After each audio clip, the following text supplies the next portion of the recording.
പാഠപുസ്തകത്തിലെ പ്രവർത്തനങ്ങളാണ് നമ്മൾ ചെയ്തുകൊണ്ടിരിക്കുന്നത്. കഴിഞ്ഞ ക്ലാസ്സിൽ ചെയ്തതിൻ്റെ തുടർച്ചയെന്ന നിലയിലാണ് ഇന്നത്തെ ക്ലാസ്സിൽ ബാക്കിയുള്ള പ്രവർത്തനങ്ങൾ ചെയ്യുന്നത്. ഈ ക്ലാസ്സിലേക്ക് എല്ലാ കൂട്ടുകാരെയും സ്വാഗതം ചെയ്യുകയാണ്. റിപ്പീറ്റഡ് മൾട്ടിപ്ലിക്കേഷൻ അഥവാ ആവർത്തന ഗുണനം എന്ന പാഠഭാഗത്തിലെ പാഠപുസ്തകത്തിലെ പ്രവർത്തനങ്ങളാണ് നമ്മൾ ഇന്നത്തെ ക്ലാസ്സിൽ സംഘടിപ്പിച്ചിരിക്കുന്നത്. കഴിഞ്ഞ ക്ലാസ്സിന്റെ ബാക്കി എന്ന നിലയിലാണ് ഇന്നത്തെ ക്ലാസ് ആരംഭിക്കുന്നത്. ഞാൻ ബോർഡിൽ ഒരു ക്വസ്റ്റ്യൻ എഴുതിയിട്ടുണ്ട്. പരീക്ഷയ്ക്ക് ചോദിക്കാവുന്ന തരത്തിലുള്ള ഒരു ക്വസ്റ്റ്യനാണ്. അതുകൊണ്ട് ആ ക്വസ്റ്റ്യൻ എല്ലാവരും ഒന്ന് മനസ്സിലാക്കുക. In 3 raised to x, 3 raised to x plus 1, 3 raised to x minus 1, 3 raised to x plus 1, which is an even number. മൂന്നിന്റെ കൃതി x, മൂന്നിന്റെ കൃതി x plus 1, മൂന്നിന്റെ കൃതി x minus 1, മൂന്നിന്റെ കൃതി x plus 1. ഇവയിൽ ഏതാണ് ഇരട്ട സംഖ്യ? ഇവിടെ ശ്രദ്ധിക്കേണ്ട ഒരു വസ്തുത, ഇതെങ്ങനെയാണ് വായിക്കുന്നത്? 3 raised to x plus 1. ആ x plus 1 കൂട്ടിച്ചേർത്ത് വായിക്കും. മൂന്നിന്റെ കൃതി x plus 1. അങ്ങനെയാണെങ്കിൽ എന്താണ് വായിക്കാൻ നമ്മളെ? 3 raised to x, അല്ലേ? അവിടുത്തെ കൃതി അല്ലെങ്കിൽ പവർ അല്ലെങ്കിൽ കൃത്യംഗം ആരാണ്? x ആണ്. അപ്പൊ 3 raised to x plus 1. ഇതങ്ങനെയാണ് 3 raised to x plus 1. ഇത് കൃതിയാണ് അല്ലെങ്കിൽ അതിന്റെ പവറാണ്. ഇവിടെ ആര് മാത്രമേ ഉള്ളൂ? x മാത്രമേ. അപ്പൊ ആ 3 raised to x അത് കഴിഞ്ഞ ശേഷം എന്ത് പറയണം? പ്ലസ് 1. ഇത് പറയുന്നത് 3 raised to x plus 1 കൂട്ടിച്ചേർത്ത്. മനസ്സിലാകുന്നോ? രണ്ടാണ്. അതാ ഞാൻ പറഞ്ഞത്. 3 raised to x plus 1. The power is x plus 1. കൃത്യംഗം x plus 1. And 3 raised to x plus 1. And power അല്ലെങ്കിൽ കൃത്യംഗം എന്താണ് അവിടെ? x ആണ്. വായിക്കുന്നത് ഒരേപോലെ ആണെങ്കിലും ഡിഫറെന്റ് മീനിങ് ആണ്. ഞാൻ പറഞ്ഞുള്ള കാര്യം ഇവിടെ ഇതിലേതാണ് ഇരട്ട സംഖ്യ അഥവാ ഈവൻ നമ്പർ എന്ന് തെളിയിക്കണം, കണ്ടെത്തുകയാണ്. അപ്പൊ ഇങ്ങനെ ഒരു ക്വസ്റ്റ്യൻ തന്നാൽ which is an odd number, ഒറ്റ സംഖ്യ ഏതാണ്? അങ്ങനെ ഒരു ക്വസ്റ്റ്യൻ തന്നാൽ നമ്മൾ ആദ്യം എന്ത് ചെയ്യണം? put x is equal to 1. എന്ത് ചെയ്യണം? x ന് 1 എന്നുള്ള വില കൊടുക്കണം. ജനറൽ ആയിട്ടുള്ള കേസാണ് സാർ പറയുന്നത്. അപ്പൊ തെളിയിക്കുവാൻ പ്രൂവ് ചെയ്യാനുള്ള ക്വസ്റ്റ്യൻ ചോദിച്ചു കഴിഞ്ഞാൽ എന്ത് ചെയ്യണം? put x is equal to 1. അവിടെ x ന് ഏത് വില കൊടുക്കണം? 1 എന്ന വിലയാണ് നിങ്ങൾ കൊടുക്കേണ്ടത്. മനസ്സിലാവുന്നുണ്ടോ? അപ്പൊ ഇങ്ങനെ ഒരു ക്വസ്റ്റ്യൻ, ഇങ്ങനെ ടൈപ്പ് ഒരു ക്വസ്റ്റ്യൻ പരീക്ഷയ്ക്ക് വന്നാൽ നിങ്ങൾ എന്ത് ചെയ്യണം? First U consider and x is equal to 1. x ന് 1 എന്നുള്ള വിലയാണ് നമ്മൾ പരിഗണിക്കേണ്ടത്. ഓക്കേ ആണല്ലോ? അപ്പൊ ഞാൻ എന്ത് ചെയ്യാൻ പോവാണ്? put x is equal to 1. x ന് എന്ത് ചെയ്യാൻ പോവാണ് മക്കളെ? 1 എന്ന വില കൊടുക്കുകയാണ്. ശ്രദ്ധിക്കണേ. x ന് കൊടുക്കുന്നു 1 എന്ന വില. ഓക്കേ, ആദ്യത്തെ നോക്കാം. 3 raised to x. മൂന്നിന്റെ കൃതി x. അപ്പൊ ഇതാ മൂന്നിന്റെ കൃതി x അല്ലേ? അല്ലെ 3 raised to x. ആ x ന് എന്ത് കൊടുക്കണം? x is considered as 1. x ന് 1 എന്നുള്ള വില പരിഗണിക്കണം. അപ്പോൾ എങ്ങനെ എഴുതാം? 3:1. x ന് പകരം എന്ത് കൊടുത്തു സാറാ? 1 എന്നുള്ള വില കൊടുത്തു. അപ്പോൾ 3x is equal to 3:1. 3ന്റെ കൃതി x സമം 3ന്റെ കൃതി 1.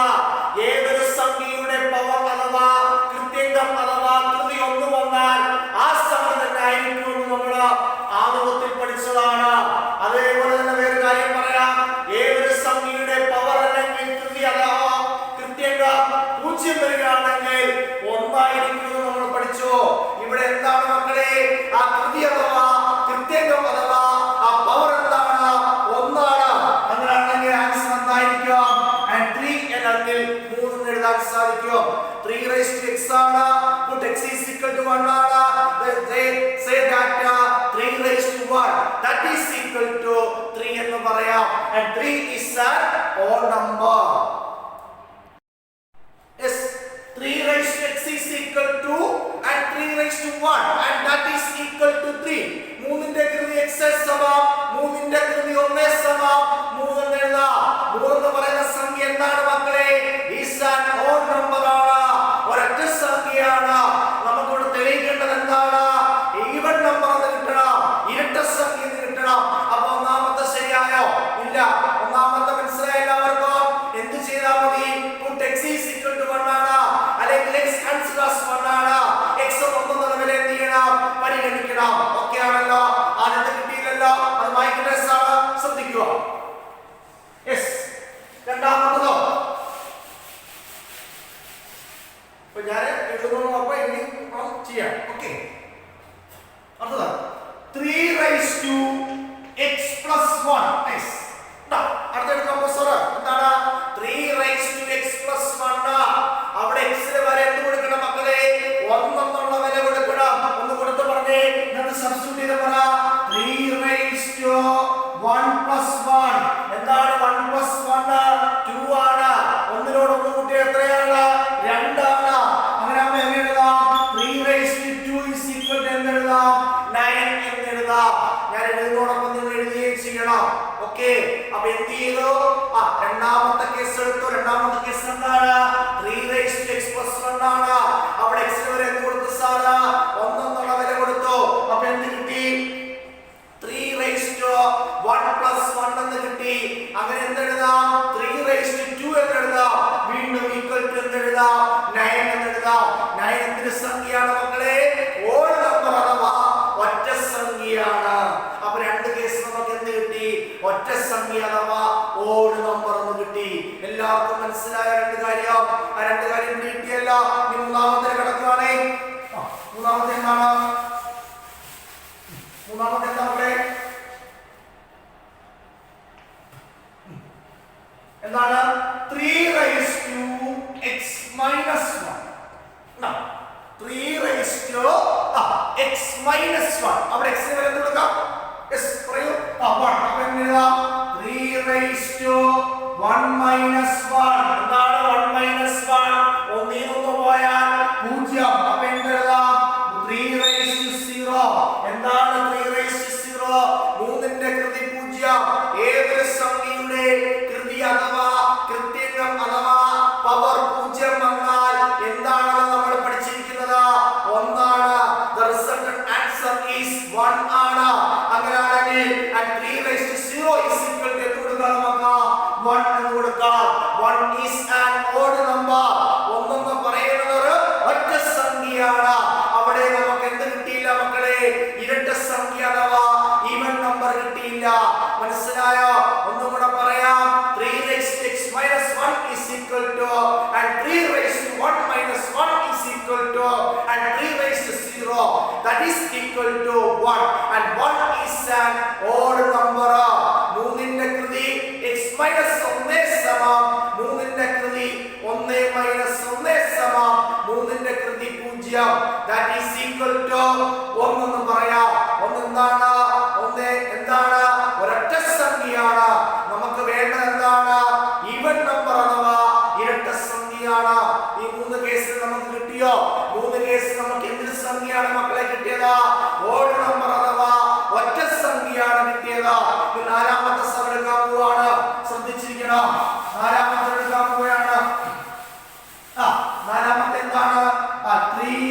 0 x പവർ അല്ലെങ്കിൽ കൃതി എന്ത് മാത്രമേ ഉള്ളൂ x മാത്രമേ ഉള്ളൂ പിന്നെ എന്താണ് +1 ആണ് കൂട്ടിച്ചേർത്ത് വായിക്കരുത് അതാണ് ഞാൻ തുടക്കത്തിലേ പറഞ്ഞത് 3 raised to x plus 1 and 3 raised to x plus 1 എന്ന് ഞാൻ പറഞ്ഞത് വായിക്കുമ്പോൾ രണ്ടും ഒരേപോലെയാണ് വായിക്കുന്നത് പക്ഷേ എന്താണ് ഡിഫറന്റ് മീനിങ് ആണ് വ്യത്യസ്തമായ അർത്ഥമാണുള്ളത് അത് ഞാൻ തുടക്കത്തിലേ പറഞ്ഞു കഴിഞ്ഞു ഇനി ഒന്ന് ശ്രദ്ധിച്ചേ മക്കളെ 3 raised to x plus 1 ആണ് അവിടെ x വരെ എന്ത് കൊടുക്കണം 1 എന്ന വില കൊടുക്കാൻ പോവാണ് സാറ് അപ്പോൾ എന്ന് പറഞ്ഞാട്ടെ and 3 raised to 1 x വരെ കൊടുക്കോ 1 കൊടുക്കോ പിന്നെ പ്ലസ് കഴിഞ്ഞിട്ട് 1 കൊടുക്കോ അല്ലേ എന്താണ് 3 raised to 1 എന്താണ് 3 ന്റെ കൃതി എന്ന് പറഞ്ഞാൽ 3 ആണ് അപ്പോൾ എന്താ എഴുതി and 3 plus 1 is equal to എന്ത് കിട്ടി 4 എന്ന് കിട്ടി 4 എന്തൊരു സംഖ്യയാണ് മക്കളെ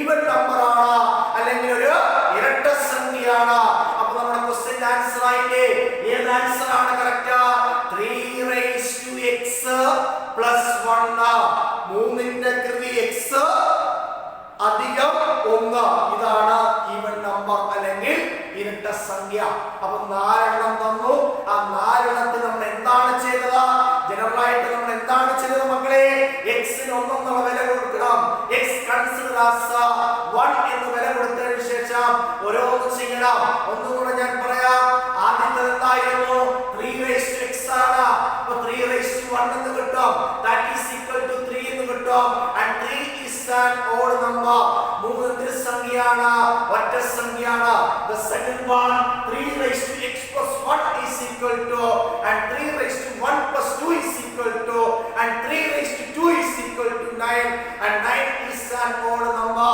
3 ന്റെ കൃതി x plus 1 സമം 3 ന്റെ കൃതി 1 plus 1 സമം 3 ന്റെ കൃതി 2 സമം 9 9 എന്ന് പറയുന്നത് എന്താണ് ഒറ്റ സംഖ്യയാണ് the next one 3 raised to x minus 1 is equal to and 3 raised to 1 minus 1 is equal to and 3 raised to 0 is equal to 1 and 1 is an odd number എന്താണ് 3 ന്റെ കൃതി x minus 1 സമം 3 ന്റെ കൃതി 1 minus 1 സമം 3 ന്റെ കൃതി 0 സമം 1 എന്ന് പറയാം 1 എന്തൊരു സംഖ്യയാണ് മക്കളെ ഒറ്റ സംഖ്യയാണ് the last one and 3 raised to x plus 1 is equal to 3 raised to 1 plus 1 and 3 raised to 1 means that 3 and 3 plus 1 is equal to 4 and 4 is an even number 3 ന്റെ കൃതി x അധികം 1 സമം 3 ന്റെ കൃതി 1 അധികം 1 എന്ന് പറയാം എന്താ 3 ന്റെ കൃതി 1 എന്ന് പറഞ്ഞാൽ 3 plus 1 സമം 4 എന്ന് പറയാം 4 എന്ന് പറഞ്ഞാൽ എന്താണ് ഒരു ഇരട്ട സംഖ്യയാണെന്ന് നമുക്ക് മനസ്സിലാക്കാൻ പറ്റും ഈ 4 കാര്യങ്ങൾ പിടികിട്ടിയല്ലോ അപ്പോൾ ഇങ്ങനെ ഒരു ക്വസ്റ്റ്യൻ ചോദിച്ചാൽ നമ്മൾ എന്ത് ചെയ്യണം x ന്റെ സ്ഥാനത്ത് 1 എന്ന വില കൊടുക്കണം എല്ലാവർക്കും പിടികിട്ടിയല്ലോ ഇനി ഞാൻ അങ്ങോട്ട് പോകേണ്ട കേസില്ലല്ലോ അടുത്ത ക്വസ്റ്റ്യനിലേക്ക് ശ്രദ്ധിക്കുക അടുത്ത ക്വസ്റ്റ്യൻ പാഠപുസ്തകത്തിൽ അടുത്ത ക്വസ്റ്റ്യനിലേക്ക് കിടക്കുകയാണ് ഒരു 4 മനസ്സിലായല്ലോ എന്താ ചെയ്തത് മനസ്സിലായല്ലോ പരീക്ഷയ്ക്ക് ചോദിക്കാവുന്ന ഒരു ക്വസ്റ്റ്യൻ ആണ് അത് മാർക്ക് ചെയ്ത് പഠിച്ചു വെച്ചോളാം അത് എങ്ങനെയാണ് ചെയ്യുന്നതെന്ന് പറഞ്ഞു കഴിഞ്ഞു അവിടെ x എന്ന സ്ഥാനത്ത് കൊടുത്താൽ മതി മക്കളെ 1 എന്നുള്ള വില കൊടുത്തു കഴിഞ്ഞാൽ നമുക്ക് ഓരോന്ന് തെളിയിക്കാൻ പറ്റും അടുത്ത ക്വസ്റ്റ്യൻ ശ്രദ്ധിക്കുക if 5 raised to 6 into 1 by 5 raised to 10 sorry 5 raised to 6 into 1 by 5 raised to 6 is equal to okay 1 by 5 raised to 10 what is x another question ആണ് now important question എന്താണ് മലയാളത്തിൽ പറയാം 5 ന്റെ കൃതി 6 ഗുണിക്കണം 1 by 5 ന്റെ കൃതി x സമം 1 by 5 ന്റെ കൃതി 10 അങ്ങനെയാണെങ്കിൽ ഈ x ന്റെ വാല്യൂ കണ്ടുപിടിക്കണം വളരെ പ്രധാനപ്പെട്ട important question very very important question ആണ് നല്ലൊരു ക്വസ്റ്റ്യൻ ഇവിടെ x എന്ന് പറയുന്നതിന്റെ വിലയാണ് നമ്മൾക്ക് കണ്ടുപിടിക്കുന്നത്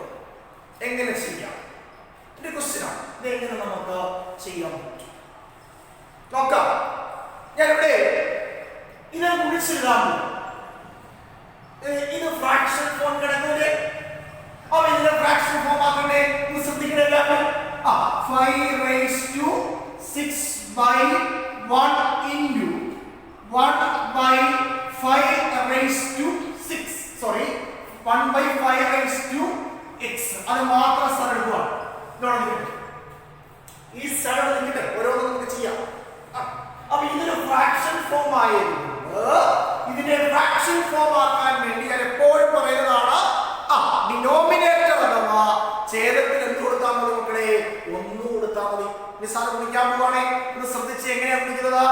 numerator into numerator by denominator into denominator. അംശത്തെ അംശം കൊണ്ട് ഗുണിച്ച അംശമായും ഛേദത്തെ ഛേദം കൊണ്ട് ഗുണിച്ച ഛേദമായും എഴുതണം. അങ്ങനെയാണ് ഇവിടെ എന്താ വരും മക്കളെ? 5 raised to 6 by എന്തെഴുതാം? 5 raised to x എന്ന് എഴുതിക്കൂടായോ? എല്ലാവർക്കും പിടി കിട്ടിയോ? ഒന്ന് ശ്രദ്ധിച്ചേ. ഈ 5 raised to 6 നെ 1 കൊണ്ട് മൾട്ടിപ്ലൈ ചെയ്താൽ 1 വെച്ച് ഏത് സംഖ്യ ഗുണിച്ചാലും ആ സംഖ്യ തന്നെയാണെന്നുള്ളത് നമുക്കറിയാമല്ലോ. അപ്പൊ ഏത് കിട്ടും? 5 raised to 6 എന്ന് കിട്ടും.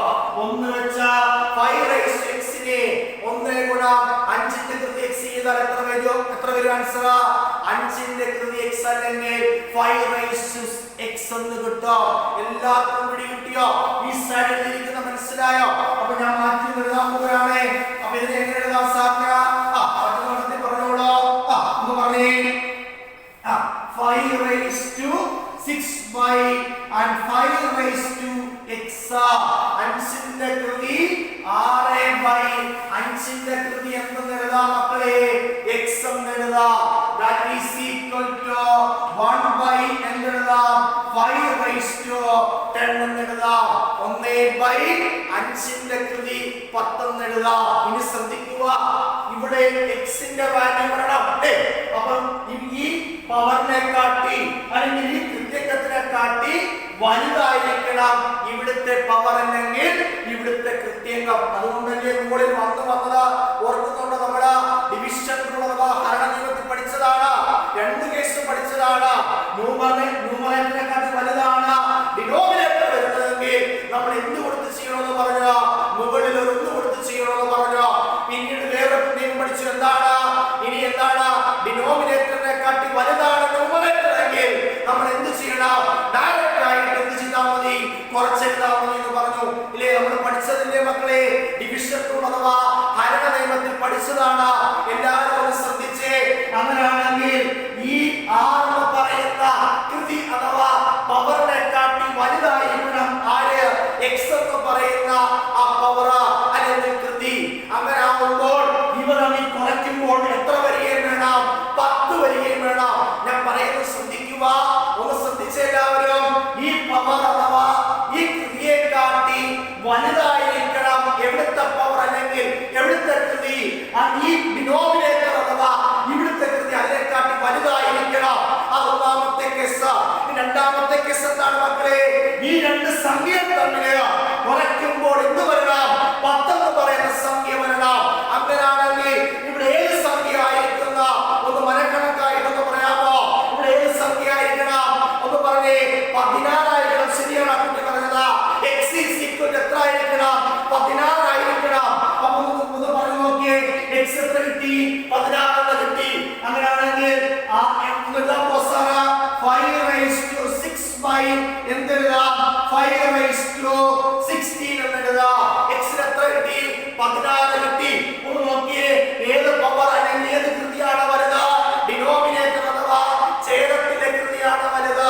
അതൊക്കെയാണല്ലോ.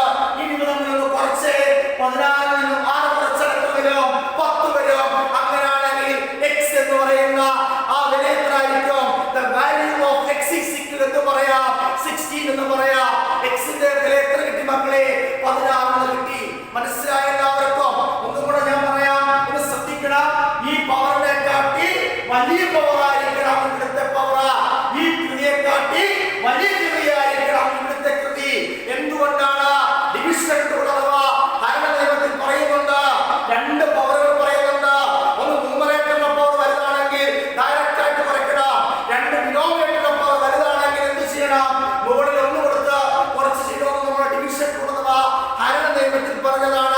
അങ്ങനെയാണെങ്കിൽ ഈ പവർ അല്ലെങ്കിൽ ഈ കൃതിയെ കാട്ടി വലിയ കൃതിയായിരിക്കണം, അല്ലെങ്കിൽ വലിയ പവർ ആയിരിക്കണം ഇവിടെ വരേണ്ടത്. ആ ഒന്നാമത്തെ കേസാണ്. ഇനി എന്ത് ചെയ്യണം? ഈ രണ്ട് കൃതികൾ അഥവാ ഈ രണ്ട് പവറുകൾ കുറയ്ക്കുമ്പോൾ എത്ര വരണം മക്കളെ? 10 വരണം. അങ്ങനെയാണെങ്കിൽ എക്സിസ് എന്തായിരിക്കും? What is the value of x? X is എത്രയായിരിക്കും മക്കളെ? 16 ആയിരിക്കും. എല്ലാവർക്കും കിട്ടിയല്ലോ. അപ്പൊ ഈ രണ്ട്